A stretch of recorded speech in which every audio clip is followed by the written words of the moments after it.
Si nosotros queremos organizar adecuadamente las actividades en un laboratorio o en cualquier empresa, es importante que nosotros podamos medir el trabajo.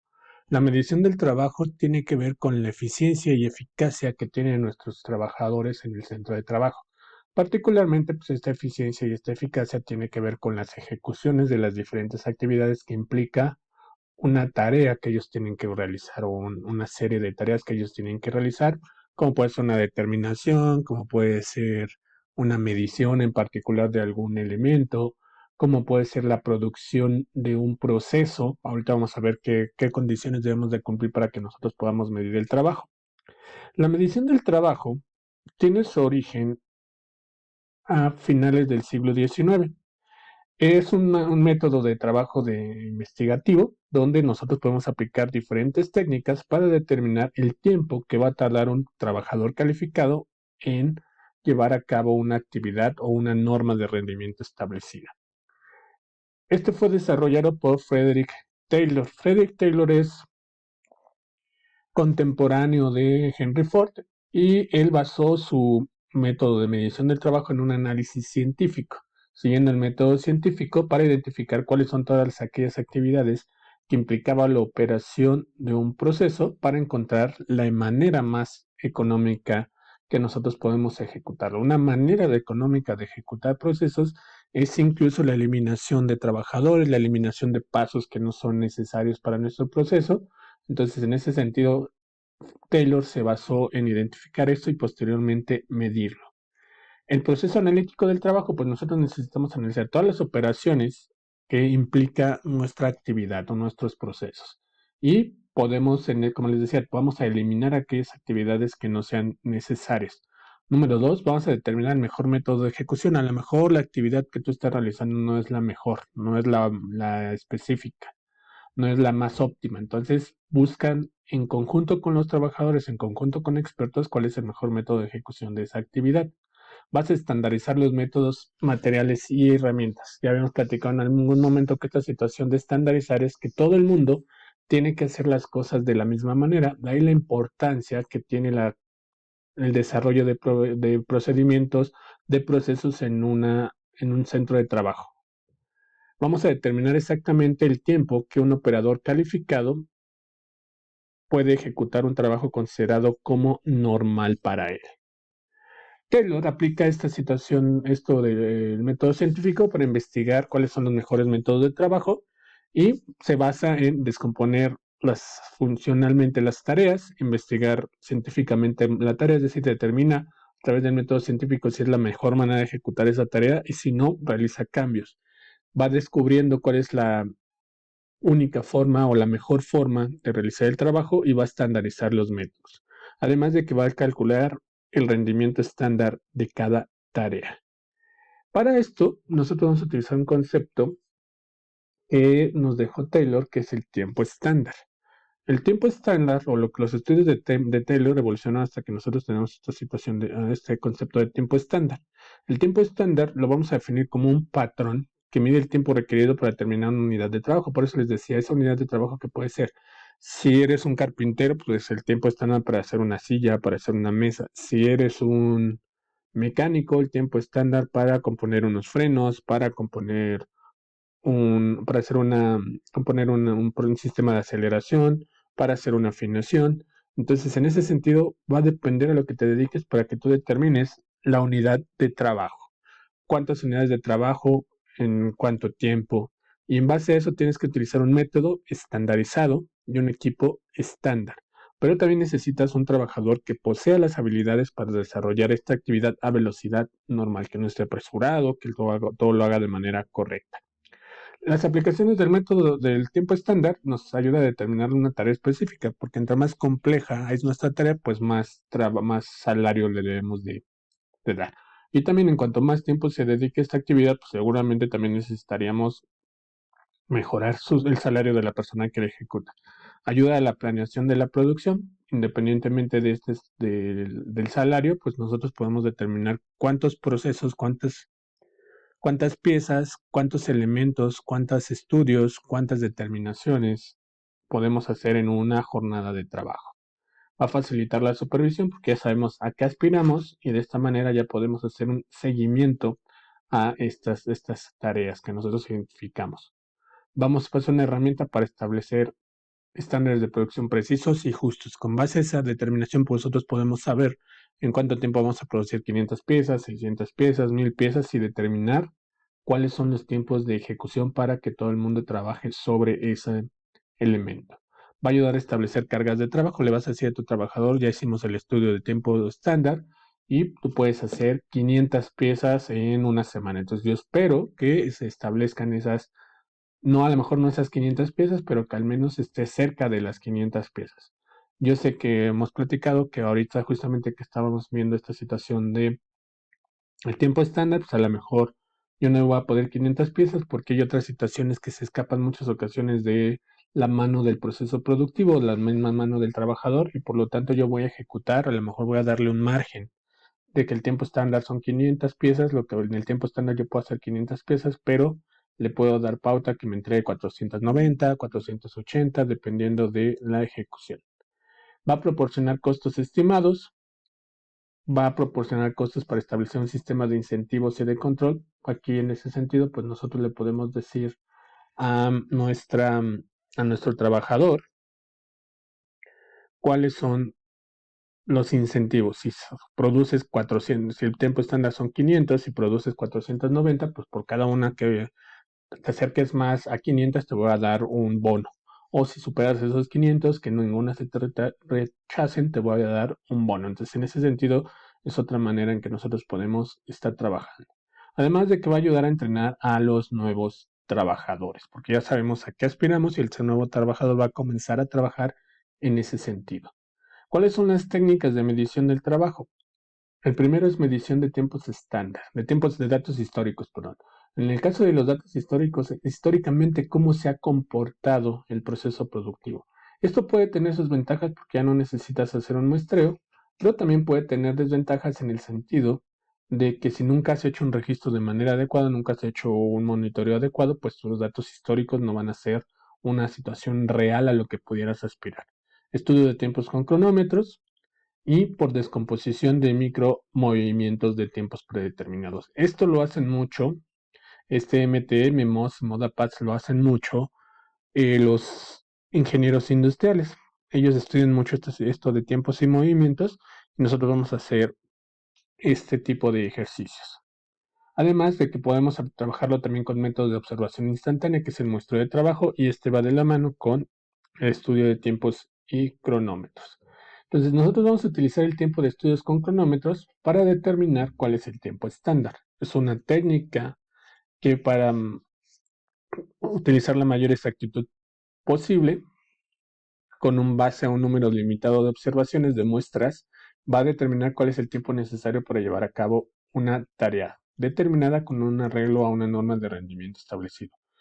La elaboración de qué, la determinación de qué, etcétera, etcétera. Ese sería nuestro método.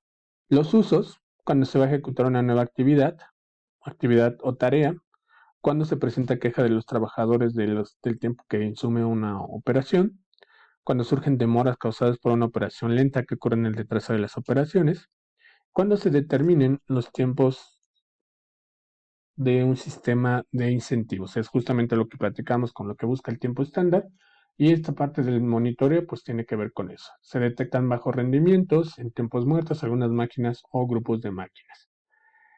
¿Cómo vamos? ¿Cuáles son los pasos básicos para realizar el estudio de tiempos? Número uno, vamos a preparar el estudio que implica seleccionar a la operación de todo lo que hacemos en la empresa, qué qué operación vamos a medir. Número dos, vamos a seleccionar al trabajador. En el caso de la selección del trabajador, debe de cumplir con ciertas características, no podemos agarrar a cualquier persona. Número tres, la actitud frente al trabajador. Vamos a ver en qué consiste cada uno de ellos. Entonces, la selección del operador. ¿Qué características debe de tener esto de la selección del operador o qué características necesita tener un operador?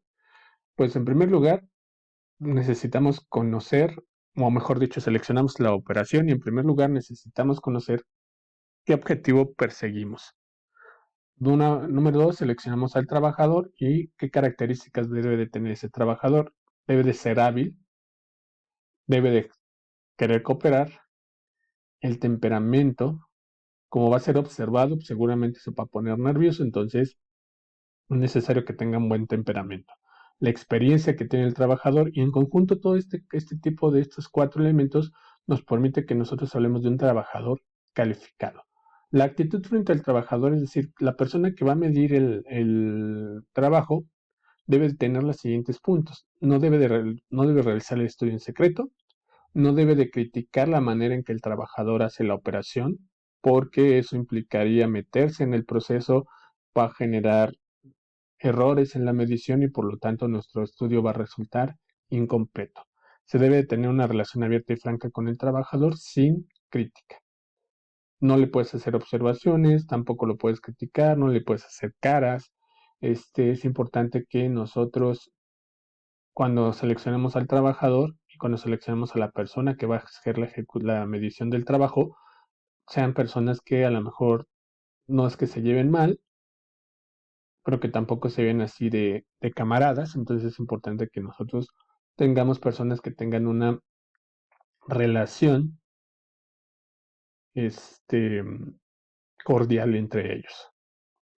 Ya que tenemos identificado el trabajador y la operación, debemos de pasar a la segunda etapa, que es la ejecución. Tenemos que descomponer la tarea en elementos, obtener y registrar la información y cronometrar.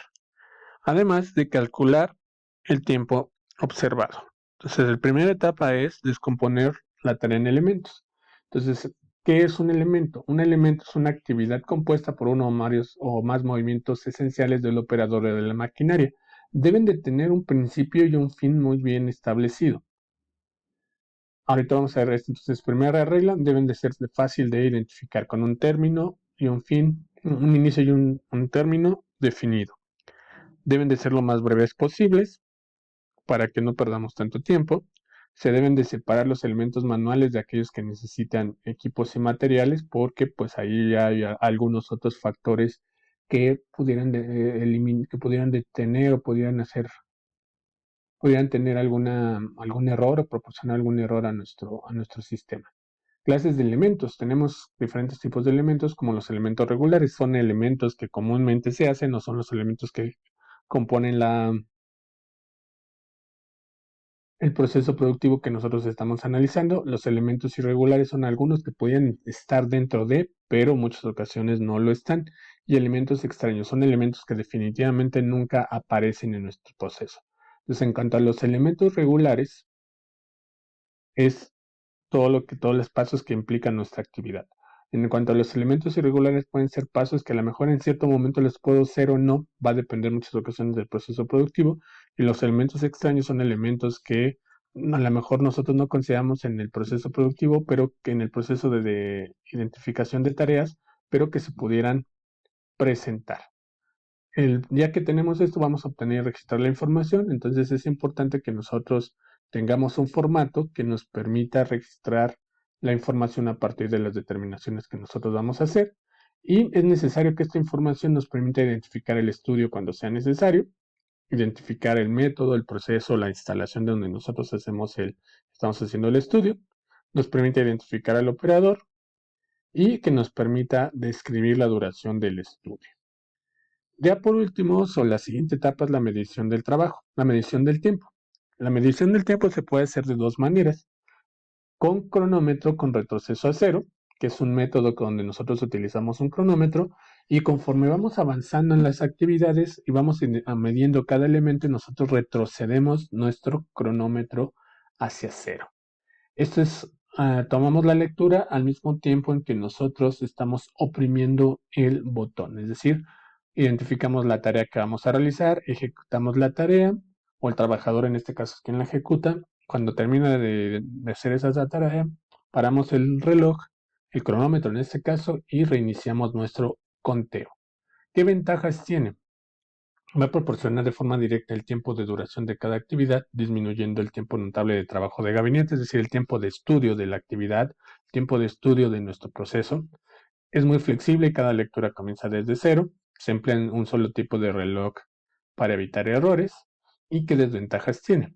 Es menos exacto ya que se pierde tiempo durante los retrocesos y es importante hacer una lectura continua y lo más rápido posible. Va a generar suspicacia entre los trabajadores porque como retrocedemos el cronómetro, el trabajador puede asumir que estamos modificando los datos de su determinación.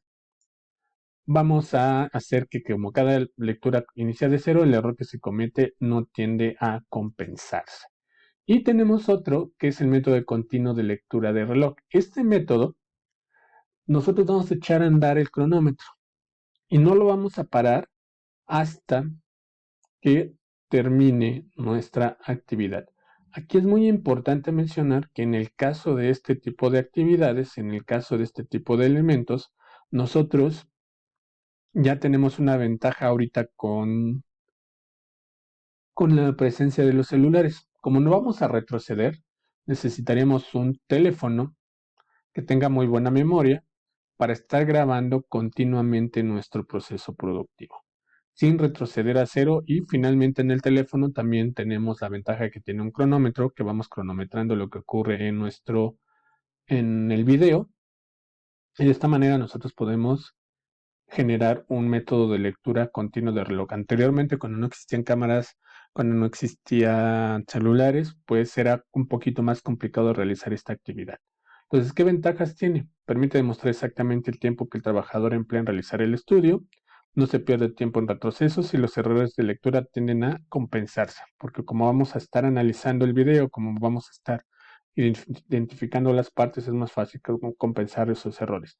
Desventajas, pues necesitamos trabajo de gabinete muy fuerte porque pues hay que estar haciendo la revisión continua de nuestro proceso y tenemos que ir y regresar varias veces en el video para determinar los tiempos exactos. Es menos flexible porque pues ya sabemos que como tenemos que regresar, tenemos que ser muy tajantes en donde inicia y donde termina una actividad.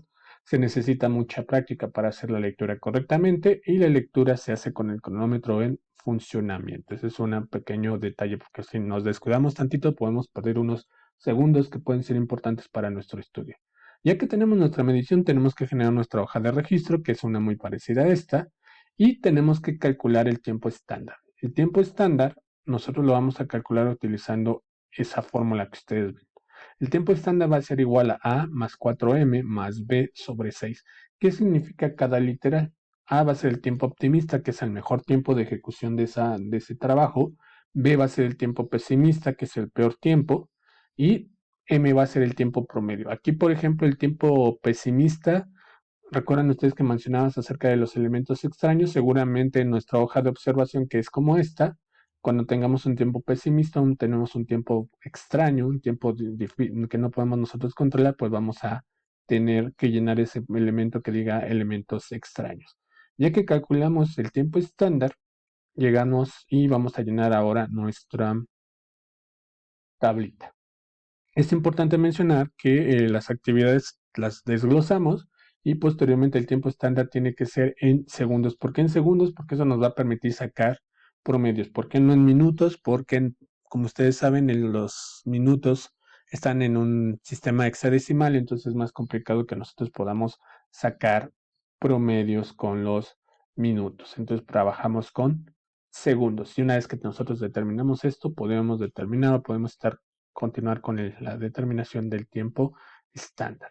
Entonces, ahorita vamos a platicar más a detalle en un ejemplo cómo se calcula el tiempo estándar.